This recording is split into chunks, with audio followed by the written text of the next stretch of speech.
Why should I get married when I can just live in a committed relationship with my partner? I don't need a piece of paper to prove my love. By now, we've all heard this argument, but it's missing a crucial detail on the difference between marriage and long-term relationships. I call this difference locking the back door, and that's exactly what we're going to be talking about in today's video. I'm Cameron. I'm a licensed therapist, wife, and mother, and this is my channel, Modern Marriage, where I share with you guys all the tips, resources, and insights that I've gathered from working with couples in therapy so that you can start building the relationship that you've always wanted. Okay, for a moment, imagine that your relationship is like building a house.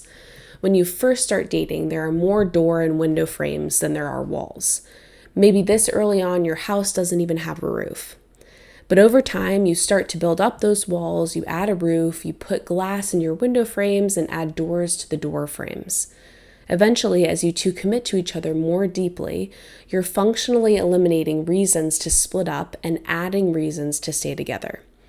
At this point, you've built up your house to the point that it's a pretty sturdy shelter that provides the safety, security, and reliability you both need to keep growing closer together over time. So why get married? After all, you've already built a lovely house that you both can live in that protects your intimacy and vulnerability. But here's the kicker. Until you get married, there will always be a back door that you've left unlocked.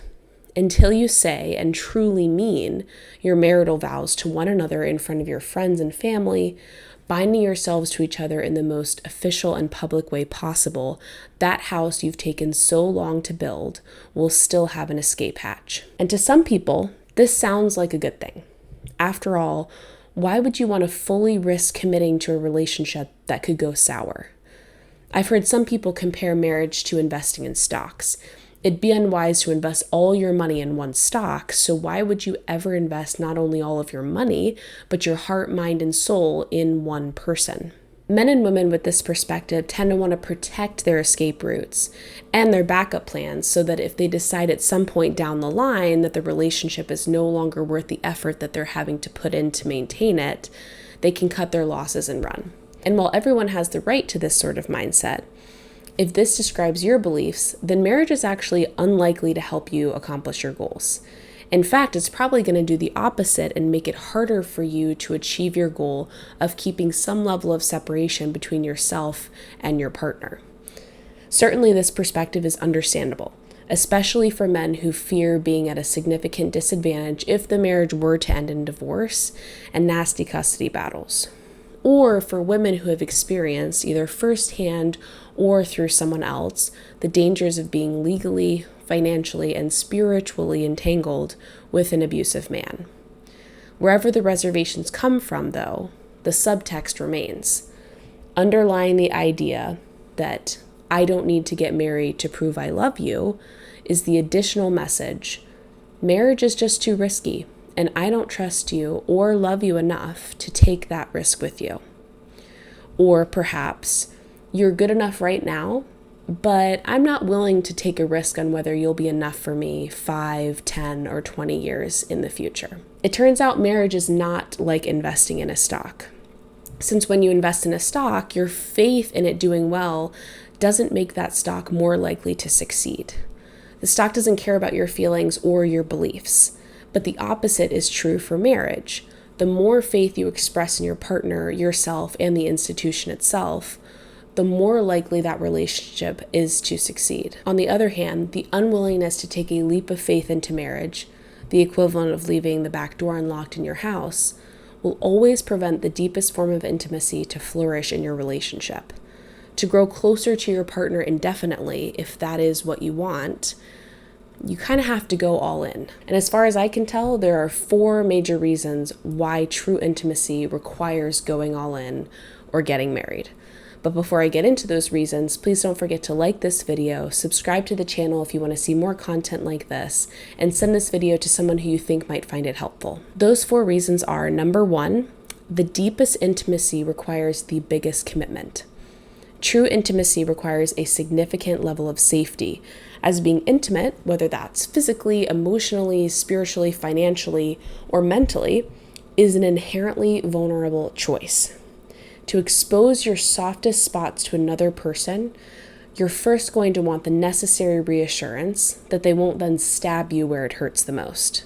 And how safe can you really feel if your partner is preserving his or her escape routes and backup plans in case things with you don't quite pan out? Number 2, you get no more out of a relationship than what you put into it. Going all in doesn't guarantee the outcomes you want.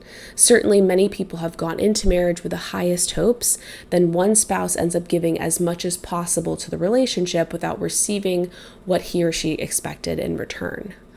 But as my high school physics teacher used to say, there's no such thing as a free lunch. It rarely ever happens, and perhaps never over the long term, that we get more from a relationship than we're willing to give, as this sort of imbalance inevitably leads to resentment and instability that will destroy the love and passion that was once there. Number 3, humans tend not to operate well in the in-between. Have you ever tried to achieve an indefinite level of moderation in anything that really mattered to you?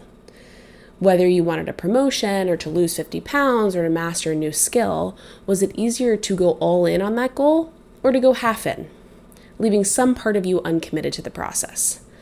For most people, a half commitment is far more likely to lead to frustration and failure than any amount of sustained success.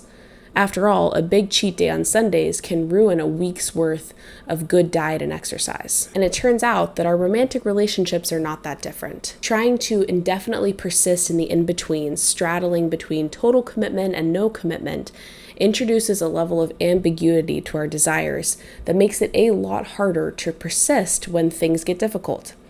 After all, our brains will tell us, if you really cared, you would be doing more. But because you're only somewhat bought in, you must not care that much. And really, why should you? Is it worth all that effort in the first place? And reason number 4, other people are ready and willing to go all in. In a society where the majority of people are still open to or actively pursuing marriage, particularly younger millennials and Gen Z, the pool of people, especially women, who would be indefinitely satisfied with anything short of marriage is smaller than those who are expecting marriage. And of course, to a certain degree, the fewer options you have, typically the harder it is to find that special someone. This is not to say there aren't people of all ages out there who are uninterested in the institution. There certainly are, perhaps today more than ever, but the numbers still skew significantly toward people who recognize the value this formal, public, and holistic commitment can have for your life and relationship. And isn't there something to be said about so many people recognizing that stopping short of marriage could be robbing your relationship of the environment it truly needs to thrive? So there you have it, the 4 reasons that marriage is a necessary prerequisite for achieving the deepest level of intimacy with your partner. So what do you guys think? Does this align with your experiences of commitment, intimacy, and marriage? Let me know your thoughts in the comments below. Until next time, I'm Cameron, and this is Modern Marriage.